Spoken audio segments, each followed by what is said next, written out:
Hello प्रिय विद्यार्थियों, आप सभी का स्वागत है मैथ शिक्षा के ऑनलाइन प्लेटफॉर्म यूट्यूब प्लेटफॉर्म पर। और आज हम करेंगे एक्सरसाइज 3.3। उम्मीद करता हूँ आपने 3.1 और 3.2 कंप्लीट कर ली होगी। एक्सरसाइज 3.3 में हम बात करेंगे जो सबसे पहला मेथड है, first method of finding variables X and Y. जो पहला मेथड है वो है सब्सटीट्यूशन मेथड, तो उसकी बात करेंगे कि सब्सटीट्यूशन मेथड से कैसे हम एक्स और वाई की वैल्यू फाइंड आउट कर सकते हैं। ठीक है, लास्ट एक्सरसाइज 3.2 में हमने किया कि कैसे हम ग्राफिकली शो करके और हम फाइंड आउट कर सकते हैं, निकाल सकते हैं कि वो सॉल्यूशन यूनिक होंगे या फिर नो सॉल्यूशन होगा या फिर इनफाइनाइट मैनी सॉल्यूशंस होगा। ठीक है, हम A1 upon A2, B1 upon B2 और C1 अपॉन C2 इन तीनों का रिलेशन कि इक्वल है कि नहीं है, उसके अकॉर्डिंग हम फाइंड आउट कर सकते हैं कि यूनिक अगर है तो हम उसको बोल सकते हैं कि यूनिक है तो क्या होगा, वन सॉल्यूशन आएगा और यहाँ पे कंसिस्टेंट होगा। ठीक है, इनफाइनाइट सॉल्यूशन का हमने देखा, वैसे ही नो सॉल्यूशन का देखा। ठीक है, तो जिसमें वैल्यूज़ आ रही थी उसको हम कंसिस्टेंट बोला, जिसमें वैल्यूज़ हम फाइंड आउट नहीं कर सकते जैसे कि नो वैल्यूज़ आ रहा था तो उसको हमने इनकंसिस्टेंट देखा। ठीक है, और बाद में हमने एक्स वाई की 3 वैल्यूज़ निकाल लेते थे और उसके बाद में प्लॉटिंग करते थे ग्राफ पर, तो ग्राफिकली मेथड भी हमने देखा है। ठीक है, पर अब पहला मेथड आ रहा है, इसके बाद 2 मेथड और आएंगे। ठीक है, फर्स्ट मेथड आ रहा है सब्सटीट्यूशन मेथड। ईजी है, कोई ज़्यादा हार्ड नहीं है, आप 2 क्वेश्चन कर लेंगे प्रॉपरली अपने हाथ से तो आप तीसरा क्वेश्चन ईजिली कर सकते हैं। तो चलिए फिर स्टार्ट करते हैं एक्सरसाइज 3.3। बच्चों देख लीजिए आप, फर्स्ट क्वेश्चन क्या है। Solve the following pair of linear equation by the substitution method. X plus Y is equal to 14, X minus Y is equal to 4। तो ये ईजी क्वेश्चन है। S minus 2 S upon 3 plus T upon 2 is equal to 6। यहाँ तक easy है, तो मैं इनमें से कोई एक क्वेश्चन ले लेता हूँ। यहाँ एक दशमलव का है, पॉइंट का है, तो ये ले सकता हूँ मैं, या फिर एक रूट का है तो रूट वाला ले सकता हूँ। तो आई थिंक पहले मैं पॉइंट वाला ले लेता हूँ और उसके बाद में ये तो इजी, एलसीएम लेंगे। एलसीएम लेने के बाद 6 आएगा एलसीएम और 6 उधर चला जाएगा, तो सेम टू सेम ये इन इक्वेशंस में कन्वर्ट हो जाएगा, फर्स्ट और सेकंड जैसा हो जाएगा। जैसे हम इसमें एलसीएम लेंगे तो ये फर्स्ट सेकंड जैसा हो जाएगा। तो कुल मिला के जो थोड़े से हैं क्वेश्चन वो है फोर्थ एंड फिफ्थ, है ना। तो हम लेते हैं फर्स्ट फोर्थ क्वेश्चन लेते हैं, दशमलव वाला, पॉइंट वाला। फोर्थ क्वेश्चन में दे रखा है 0.2x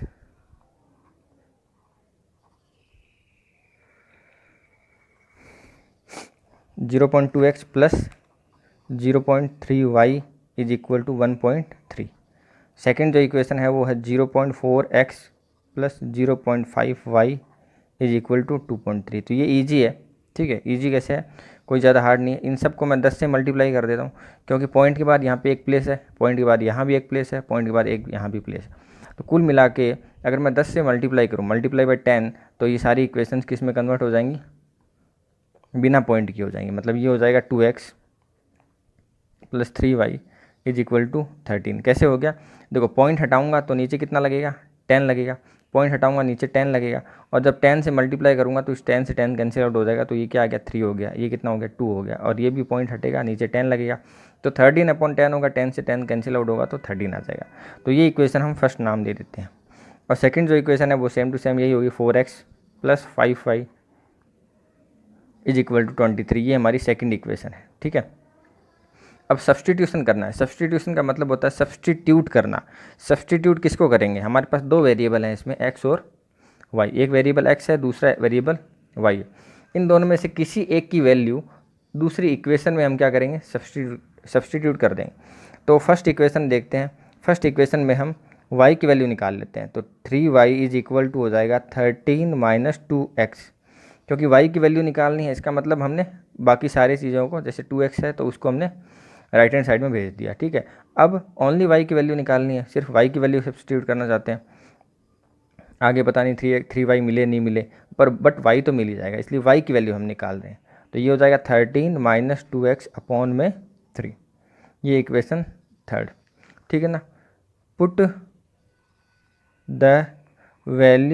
the value of y in equation जिसमें आपका मन करे, फर्स्ट में या सेकंड में किसी में पुट कर लीजिए। फर्स्ट में कर लेते हैं।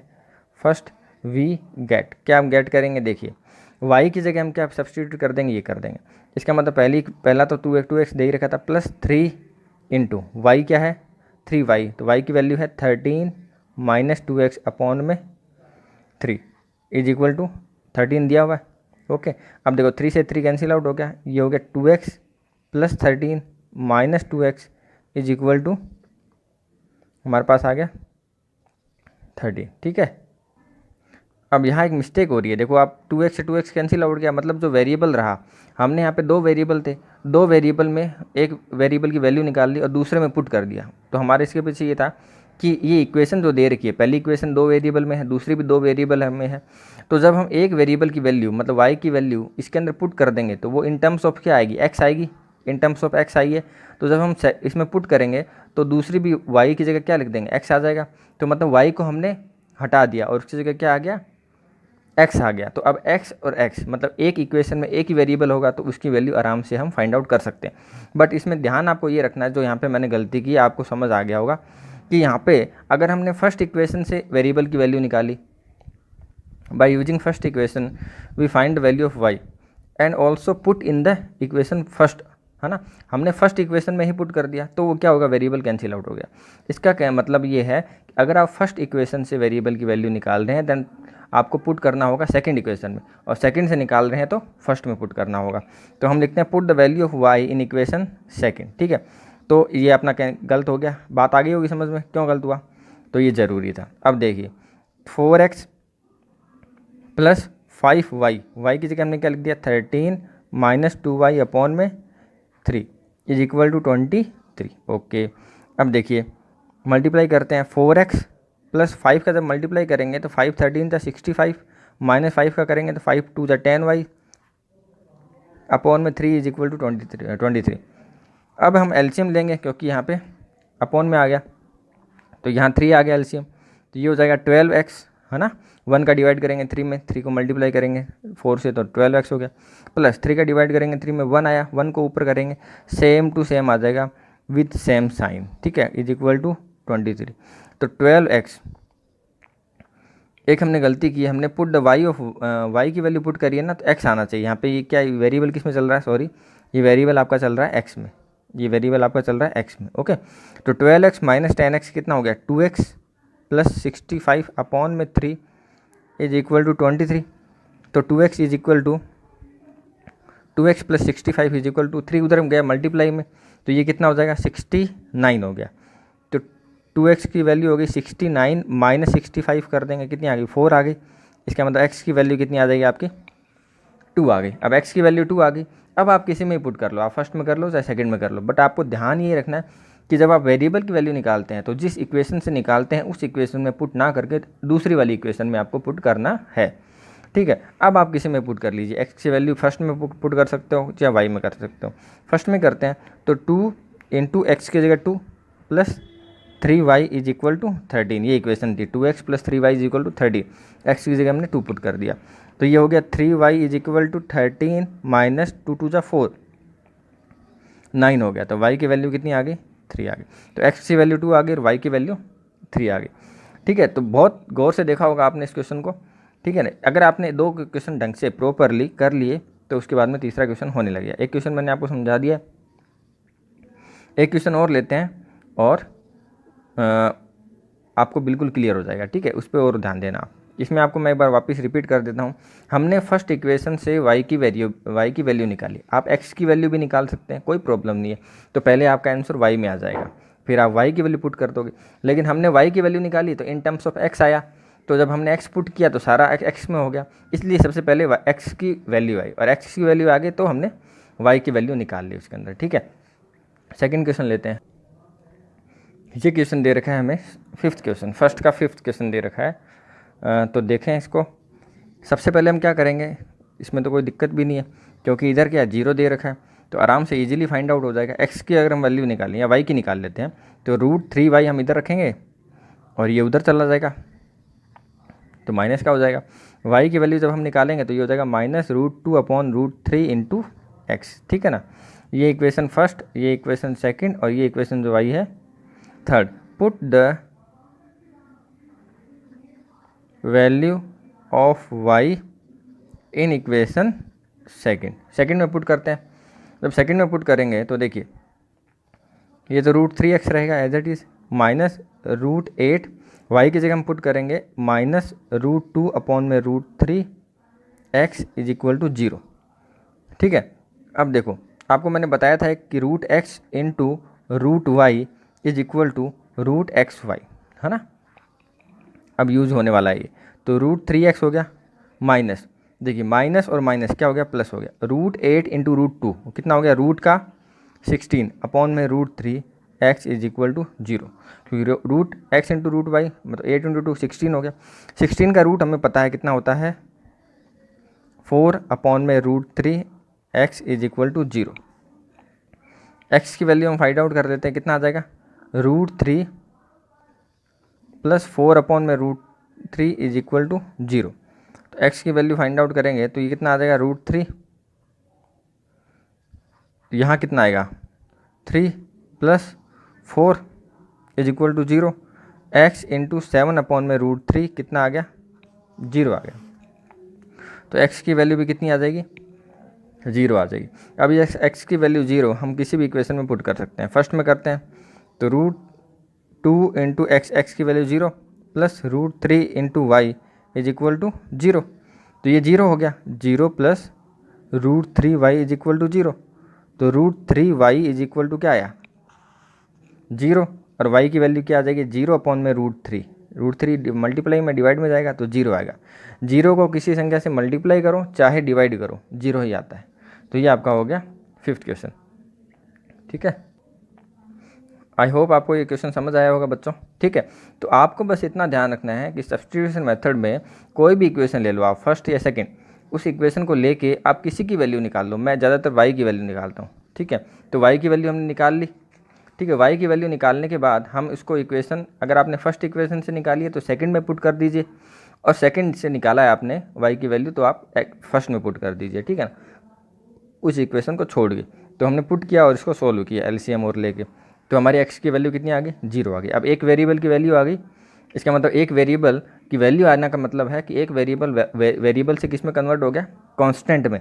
अब हम चाहे फर्स्ट में रख दें चाहे सेकंड में रख दें, तो फर्स्ट में भी 2 वेरिएबल, सेकंड में भी 2 वेरिएबल, बट हमारे पास x की वैल्यू आ गई, इसका मतलब एक वेरिएबल कम हो गया, एक वेरिएबल से किस में कन्वर्ट हो गया, जब वैल्यू आ गई तो कांस्टेंट में कन्वर्ट हो गया। इसका मतलब अब दोनों इक्वेशन में एक ही वेरिएबल रहा है, और एक इक्वेशन एक वेरिएबल हम इजीली फाइंड आउट कर सकते हैं। सेकंड क्वेश्चन की बात करते हैं। क्वेश्चन है आपका solve 2x plus 3y is equal to 11 and 2x minus 4y is equal to minus 24 and hence find the value of m for which y is equal to mx plus 3। तो second question आपको खुद को करना है, but मैं थोड़ा सा आपको हिंट दे देता हूँ। देखिए आपको दे रखा है 2x plus 3y is equal to 11,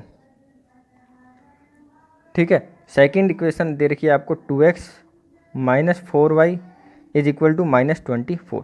अब इन दोनों को सोल्व करके आप x की और y की वैल्यू तो निकाल सकते हैं इजीली बाय सब्स्टिट्यूशन मेथड।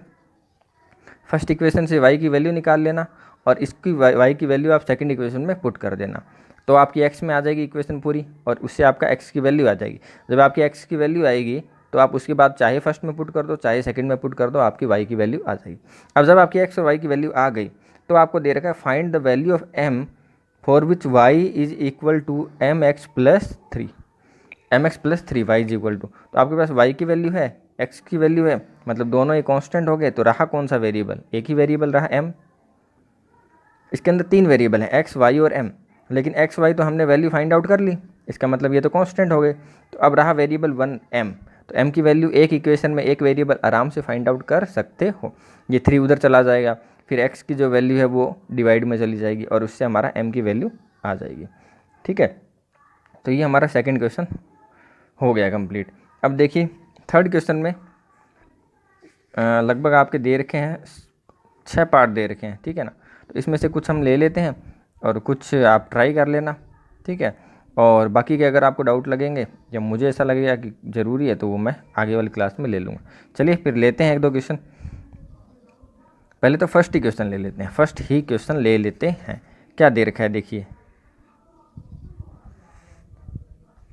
आपको दे रखा है फर्स्ट क्वेश्चन दे रखा है, थर्ड का फर्स्ट दे रखा है कि form the pair of linear equation for the following problems and find their solution by the substitution method. तो क्लियर आउट कर दिया आपको कि सब्स्टिट्यूशन मेथड ही लगाना है, ठीक है।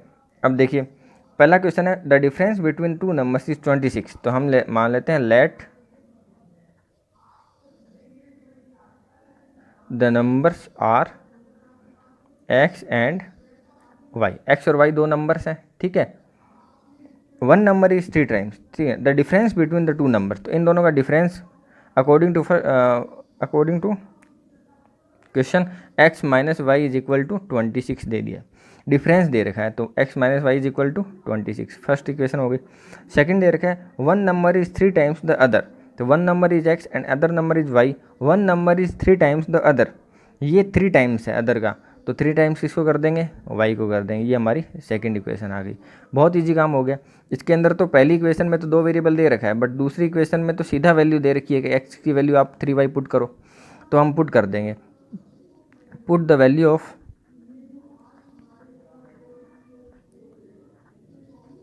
x is equal to 3y from equation second to equation first, we get, क्या गेट करेंगे देखिए, x की जगह हम 3y पुट कर देते हैं, तो 3y minus Y is equal to 26, है ना। फर्स्ट इक्वेशन क्या थी, x minus Y is equal to 26, और x इसने बोल रखा है कि x रखो चाहे is equal to 3y, 3y के इक्वल है, तो हमने 3y पुट कर दी फर्स्ट इक्वेशन में, तो 3y माइनस वाई कितना हो गया 2y इज इक्वल टू 26, तो y की वैल्यू आ गई 13, डिवाइड में चला गया 2, 13 आ गई, y की वैल्यू 13 आ गई। अब चाहे आप फर्स्ट में रखो चाहे आप सेकंड में रखो सेम ही आएगा, तो अब हम सेकंड में रख देते हैं, x is equal to 3y दे रखा है ना, तो 3y, y की वैल्यू 13 हो गई, तो ये कितना आ गया 39, तो the numbers are 13 and 39, because 39 and 13, क्यों, x और y है, तो x is 39 and y is 13। अब आप देख लीजिए इन दोनों का डिफरेंस, अगर आप फर्स्ट इक्वेशन में पुट करके देखते हैं तो इन दोनों का डिफरेंस कितना है 26 है, मतलब ये दोनों वैल्यू सही हैं, आप चेक करते हो तो।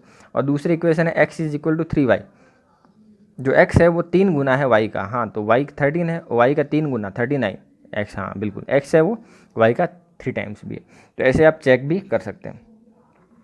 सेकंड क्वेश्चन है आपका, the larger of two supplementary angle exceeds the smaller by 18 degree, तो larger of two supplementary angle, आपको पता है सप्लीमेंट्री कॉम्प्लीमेंट्री एंगल्स, सप्लीमेंट्री जो एंगल्स होते हैं उनका सम होता है 180, और कॉम्प्लीमेंट्री जो एंगल्स होते हैं उनका सम कितना होता है, सप्लीमेंट्री एंगल्स दे दिए तो आपके पास सीधी इक्वेशन आ गई, इसमें कोई दिक्कत ही नहीं है, आपको सप्लीमेंट्री एंगल देने के बाद सीधी एक इक्वेशन तो डायरेक्ट ही आ गई कि उन दोनों का सम कितना होगा 180, और अगर आपको कॉम्प्लीमेंट्री दे दिया तो उन दोनों का सम कितना होगा 90, तो ये इक्वेशन तो प्री डिफाइंड है, ठीक है ना, पहले से कंफर्म है, ठीक है। तो एक इक्वेशन हमें क्योंकि सप्लीमेंट्री दिया हुआ है तो हम एक इक्वेशन यही मानेंगे, सेकंड इक्वेशन कर रहा हूँ मैं, तो एक इक्वेशन तो हमारी सीधी आ गई 180, बिकॉज आप लिख सकते हो because they are supplementary angles. Second दे रखा है the larger of two supplementary angles, तो मैं x को ही लार्जर मान लेता हूँ और y को स्मॉलर मान लेता हूँ, ठीक है, याद रखना लार्जर कौन सा है, x है। The larger of two supplementary angles exceeds the smaller number, जो लार्जर नंबर है वो स्मॉलर से कितना ज़्यादा है 18 डिग्री ज़्यादा है, तो इसका मतलब इसमें डिफरेंस दे रखा है आपको, लार्जर 18 ज़्यादा है, तो 18 ज़्यादा आप किसको कर दोगे, इसको कर दोगे, ठीक है ना, 18 किसको ज़्यादा आप कर दोगे, ये कह रहा है कि the larger of two number are exceeds the smaller number by 18, तो स्मॉलर नंबर से लार्जर नंबर क्या है 18 ज़्यादा है, तो 18 ज़्यादा आप किसको कर दोगे, लार्जर तो पहले से ज़्यादा है तो आप स्मॉलर को 18 ज़्यादा कर दोगे, या आप सिंपल भी कर सकते हो कि लार्जर है वो स्मॉलर से, मतलब लार्जर पहले आएगा और स्मॉलर बाद में आएगा, तो लार्जर में से स्मॉलर जब घटाते हैं ना तो डिफरेंस कितने का आता है 18, इन दोनों के बीच में अंतर कितने का है 18 का, और इस इक्वेशन से भी आप निकालोगे y इधर लेके आओगे तो भी क्या आएगा ये, और ये आप ये इक्वेशन डायरेक्ट निकाल सकते हो। अब आपके पास first equation x plus Y is equal to 180, second equation x minus Y is equal to 18, तो आप इजीली फाइंड आउट कर सकते हो बाई सब्स्टिट्यूशन मेथड कि x और y की वैल्यूज़ क्या आएंगी, और बाद में आप चेक भी कर सकते हो कि क्या उन दोनों का सम 180 आ रहा है, अगर आ रहा है तो आपका सही है, नहीं आ रहा है तो आपको वापस से चेक करने की ज़रूरत पड़ेगी, बट आ जाता है, ठीक है ना, अगर आप केयरफुली कर रहे हो तो ज़रूर आएगा, ठीक है। थर्ड क्वेश्चन देखिए, थर्ड क्वेश्चन आपको दे रखा है the coach of a cricket team buy 7 bat and 6 balls for ₹3800, later she buy 3 bats and 5 balls for 1750, find the cost of each bat and each ball, तो यहाँ पे हमें दे रखा है 7 बैट, तो हमने मान लिया let the bat let the price of each bat is x and each ball is y. एक बैट की कीमत हमने एक्स मान ली और दूसरे बॉल की कीमत, और प्रत्येक बॉल की कीमत हमने वाई मान ली। तो अकॉर्डिंग टू क्वेश्चन आप लिख देना पूरा, अकॉर्डिंग टू, हर क्वेश्चन में आपको लिखना है, ठीक है, पूरा लिखना है according to question. According to question क्या हो जाएगा आपका, अकॉर्डिंग टू क्वेश्चन ये हो जाएगा कि लेटर सी बाई 7 बैट, नहीं फर्स्ट पहले 7 बैट, 7 बैट मतलब एक बैट की कीमत x रुपये है, तो 7 बैट की 7x हो जाएगी। मान लो एक बैट आप 100 रुपये में खरीदते हैं, तो 7 बैट कितने का हो जाएगा, 700 का हो जाएगा। कैसे फाइंड आउट किया, है ना, आपको दुकानदार ने, शॉपकीपर ने बताया कि एक बैट ये जो आपका 150 रुपये पड़ेगा, तो फिर आपको मान लो देना है 7 बैट, तो 7x हो गया, प्लस 6y, क्योंकि 6 बॉल है, इसकी कीमत है 3800 रुपये। और सेकंड की है, लेटर उनको ज़रूरत पड़ती है कि 3 बॉल और 3 बैट और चाहिए, तो 3x हो जाएगी उसकी, और 5 बॉल मतलब 5y इज इक्वल टू कितना, 1750। मान लो एक PTI जी हैं, ठीक है, तो वो गए और ये उन्होंने ख़रीद लिया, ठीक है ना, स्कूल के बजट में ये ख़रीद लिया कि ये अपने को चाहिए। उसके बाद उनको लगता है कि और रिक्वायरमेंट है, तो वो वापस उस शॉपकीपर के पास जाते हैं और उसको कहते हैं 3 बैट दे दो, तो वो 3 बैट लगा देंगे, 3 × 100, है ना, अपना x रुपये जितने भी हैं, प्लस 5 × वाई कितनी बॉल कितनी लेनी है, 5 लेनी है, तो इज इक्वल टू 1750। अब इन दोनों में से आप क्या लगाओगे, सब्स्टिट्यूशन मेथड लगाओगे और एक्स वाई की वैल्यू फाइंड आउट कर लोगे। ठीक है बच्चों, तो आज हमने ये पेज पूरा कंप्लीट कर लिया, 3.3 का फर्स्ट पेज कंप्लीट कर लिया। सेकंड पेज में 3 क्वेश्चन और रहे हैं, और ये 3 क्वेश्चन के साथ साथ मैं स्टार्ट कर दूंगा अगला जो मेथड है, एलिमिनेशन मेथड। ठीक है, तो नेक्स्ट क्लास में बहुत जल्द आएगी नेक्स्ट क्लास, तो इसको आज में वीडियो आप कर लीजिए, आने वाले 2 दिनों में आप ये वीडियो कंप्लीट कर लो। ठीक है, जिससे क्या होगा कि फिर आपके पास फर्दर जो आएगी 3.3 के जो क्वेश्चंस आएंगे रिमेनिंग, तो 3.4 आई थिंक ज़्यादा बड़ी नहीं है, तो बिल्कुल 3.4 भी हम नेक्स्ट में कंप्लीट करेंगे। 3.4 कंप्लीट एंड 3.3 भी कंप्लीट हो जाएगी। तो ठीक है, आज आप इतना कर लीजिए सब्स्टिट्यूशन मेथड में, और आगे वाले क्वेश्चन भी आप ट्राई कर सकते हैं, पर इतना आप ज़रूर से कर लीजिए। ठीक है बच्चों, फिर मिलते हैं नेक्स्ट क्लास में नए वीडियो के साथ। तब तक के लिए टेक केयर, बाय बाय।